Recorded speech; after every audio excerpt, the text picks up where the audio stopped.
इंशाल्लाह हम जाएंगे, हम लड़ेंगे, इम्पोर्टेड हुकूमत के साथ हम लड़ेंगे अपने हक़ के लिए, अपनी सच्चाई के लिए, अपनी डिमांड के लिए। जी, बहुत पर हज़ार केसेस है, वो कैसे आ सकता है?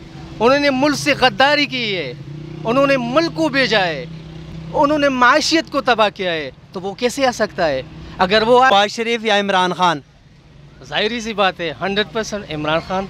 इमरान खान ही क्यों? ज़रा इमरान खान के बारे में बताएं कि आप इमरान खान को क्यों सपोर्ट करते हैं? कौन सी ऐसी बातें जो आपको मजबूर कर रही हैं इमरान खान को सपोर्ट करने पे?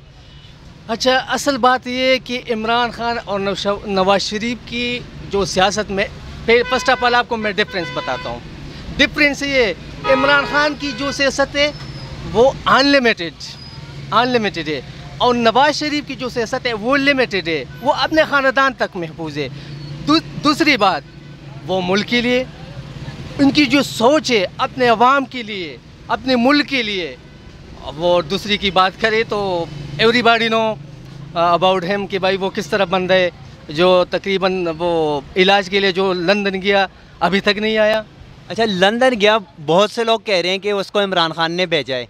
चलो भेज दिया, लेकिन वापस नहीं आ रहा। वापस आने की कौन सी ऐसी वजूहात हैं कि वो अब भी वापस नहीं आ रहा? अब तो उनके भाई हैं, प्राइम मिनिस्टर हैं, वो उनको तो अब आना चाहिए, वो अब क्यों नहीं आ रहे? ज़रा ये भी बता दें।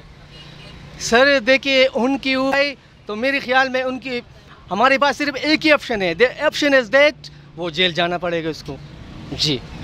अच्छा, अब इमरान खान कह रहे हैं कि मैं इसी अगले माह बहुत अहम ऐलान करने वाला हूँ। आप पीटीआई से ताल्लुक़ रखते हैं, ज़रा बताएं कि वो कौन सा ऐलान है जिसका इमरान खान कह रहे हैं कि मैं ऐलान करने वाला हूँ? क्या वो लॉन्ग मार्च करेंगे या फिर असम्बलियों से इस्तीफ़ा देंगे? जी बिल्कुल, हमारे पास अभी एक ही ऑप्शन रह गया है, इमरान खान की कॉल। वो कॉल ऐसी होगी, इंशाल्लाह हुकूमत के बताएंगे कि भाई असेंबली तोड़ दे, नए इलेक्शन के ऐलान कर दे। तो इस कॉल के लिए मैं भी इंतज़ार में हूँ, बल्कि जितनी भी अवाम है सारे इस इंतज़ार में। इंशाल्लाह